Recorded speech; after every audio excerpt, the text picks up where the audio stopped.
Selamat datang dan selamat berjumpa kembali di kuliah daring untuk mata kuliah Rekayasa Perangkat Lunak atau Software Engineering bersama saya di pertemuan yang ketiga ini.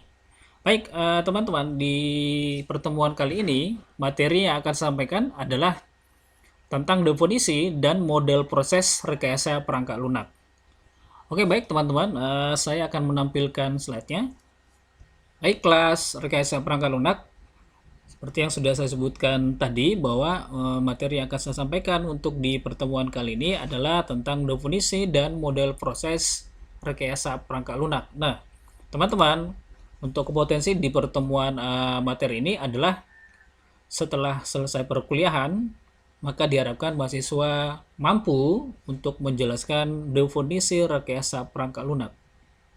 Yang kedua, diharapkan juga mahasiswa mampu menguraikan model proses rekayasa perangkat lunak. Dan yang kedua, diharapkan mahasiswa juga mampu menguraikan proses rekayasa perangkat lunak untuk beberapa model proses.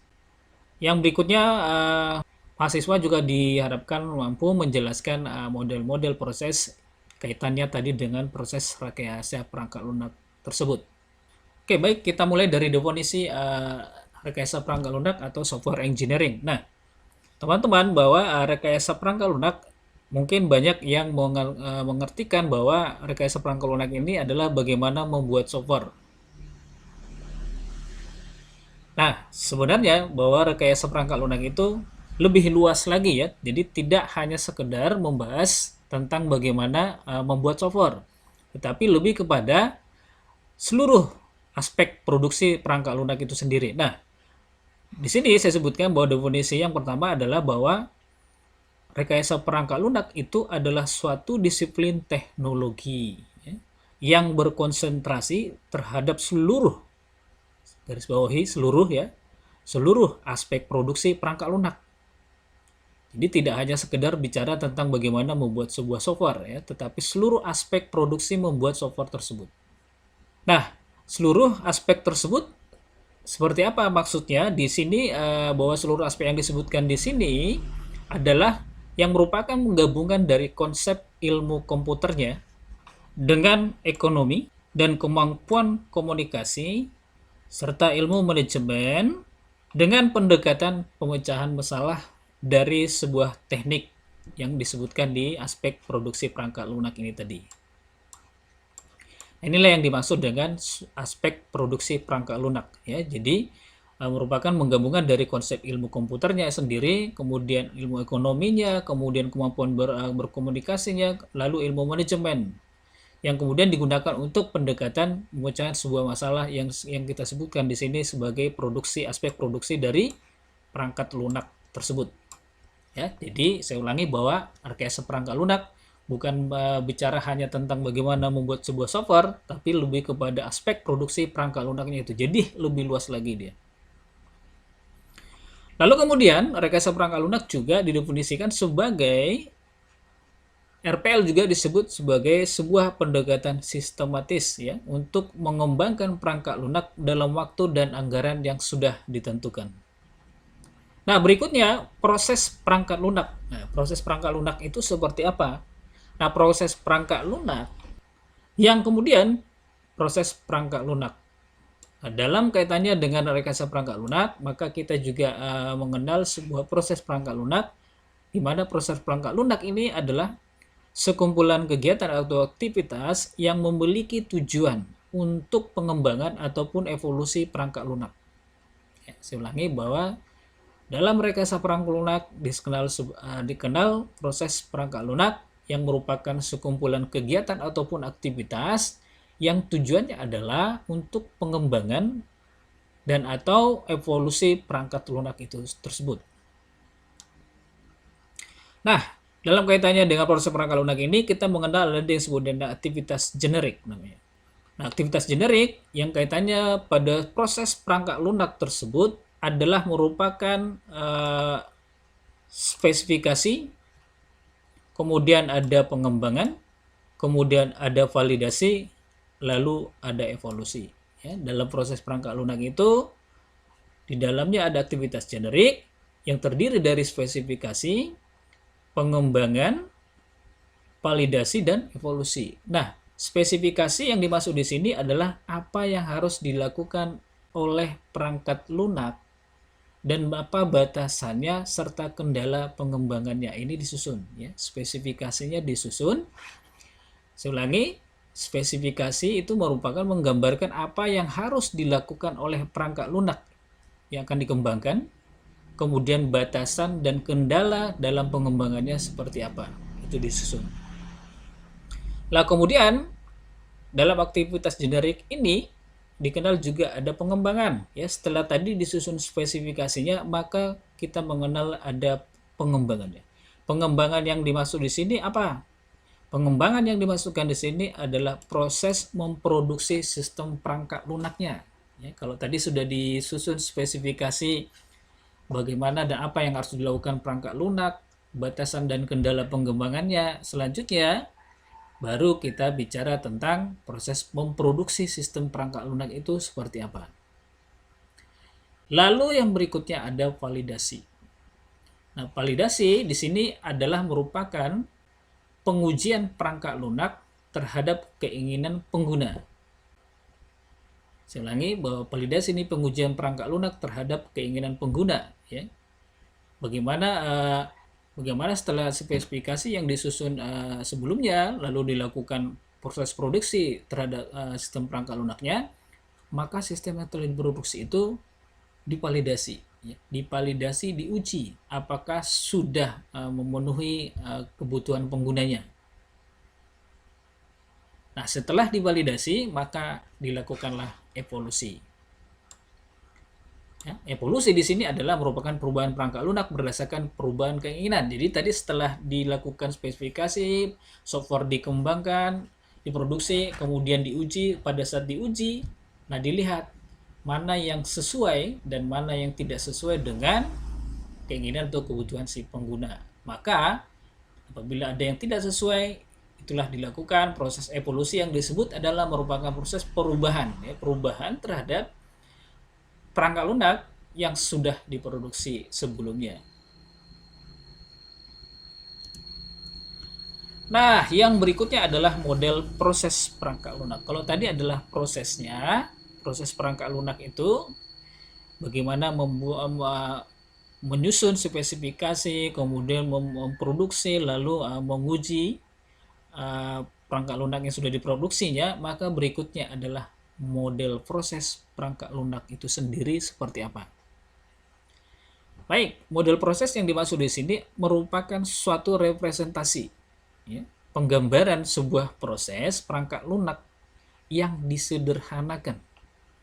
Jadi kalau saya analogikan bahwa model proses ini adalah penggambaran, ya, atau perspektif sebuah perangkat lunak yang ingin diproduksi atau yang telah diproduksi itu dalam bentuk yang sederhana, yang bertujuan untuk bagaimana mempermudah pemahaman sebuah sistem atau perangkat lunak yang akan dikembangkan tadi, baik dari sisi pengguna maupun dari sisi pengembang.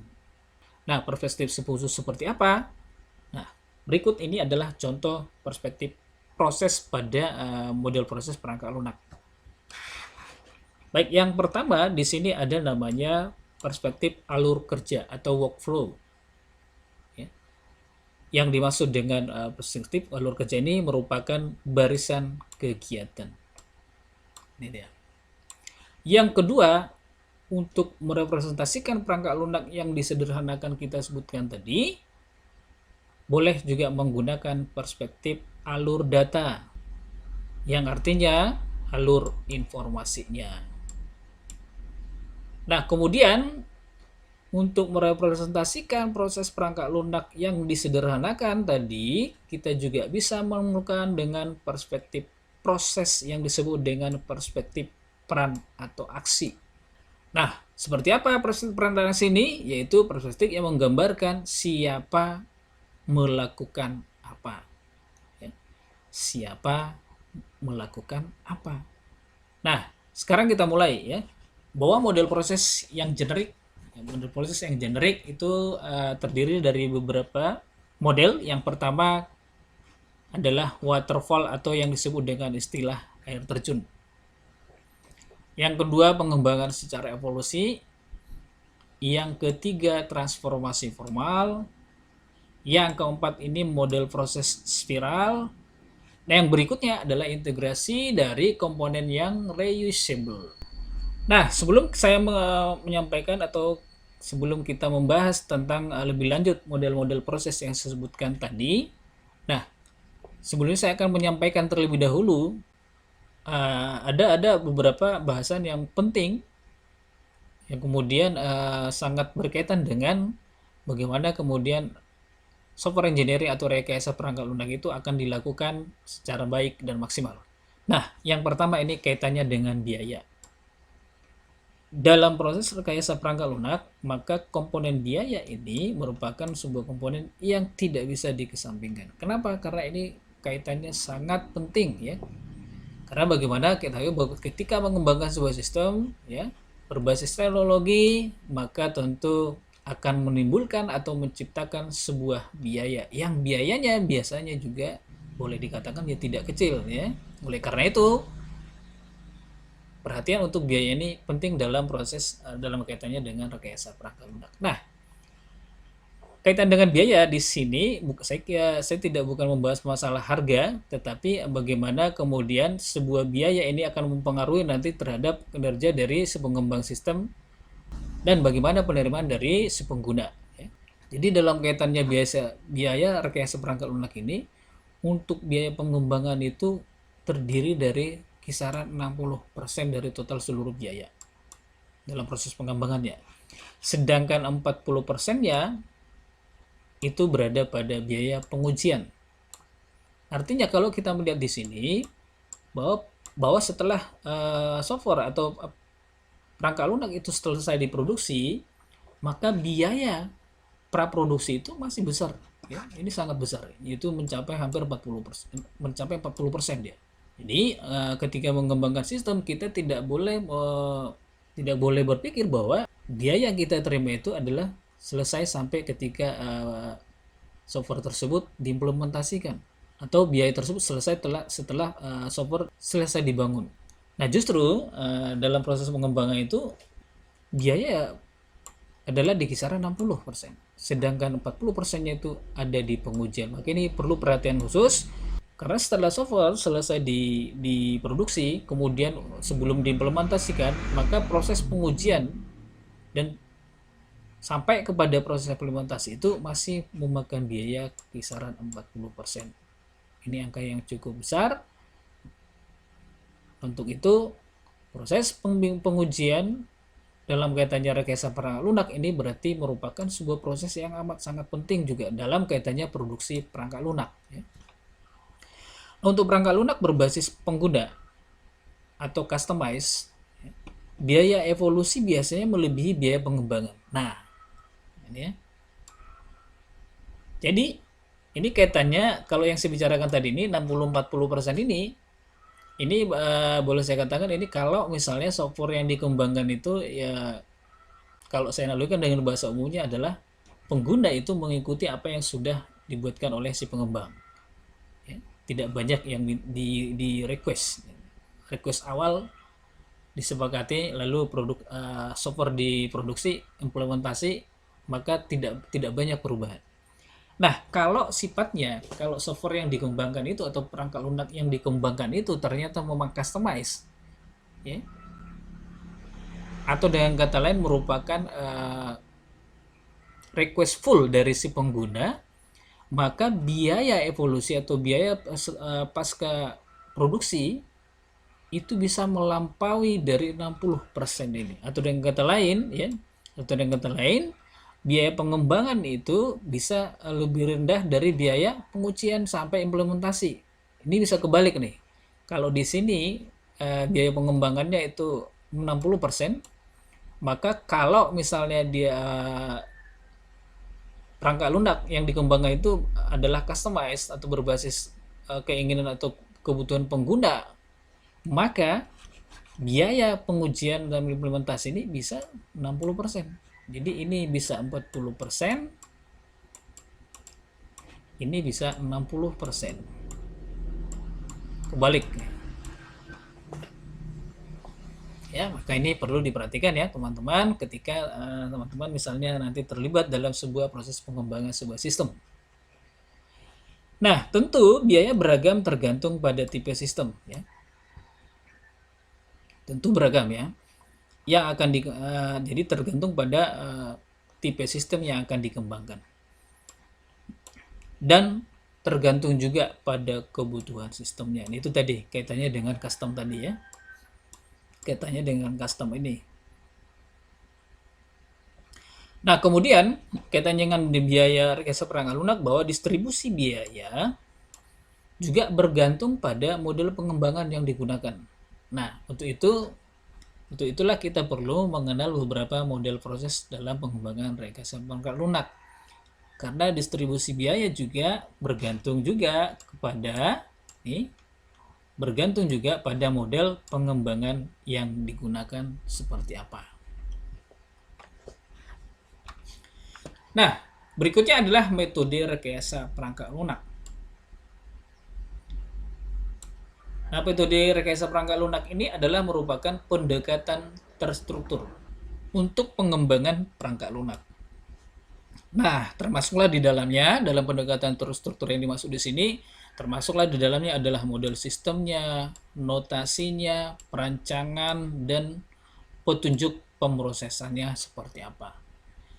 Lalu deskripsi model adalah merupakan deskripsi pemodelan dengan grafik. Ya. Aturannya atau batasan yang digunakan pada model sistem seperti apa. Lalu rekomendasi ini nasihat bentuk perancangan yang baik seperti apa. Lalu petunjuk proses. Nah, dalam kaitannya metode rekayasa perangkat lunak ini, pendekatan terstruktur pengembangan perangkat lunak ini juga diperlukan sebuah petunjuk proses yang dimaksud dengan aktivitas yang harus diikuti. Jadi dalam pengembangan atau rekayasa perangkat lunak, dalam pendekatannya itu harus ada petunjuk proses. Jangan sampai kita menerima sebuah proses produksi perangkat lunak tidak ada petunjuk. Alhasil, kalau demikian itu proses pekerjaan atau proses produksi perangkat lunak itu bisa panjangnya itu nggak terbatas. Dan tentu itu akan merugikan baik bagi si pengembang maupun ya penggunanya.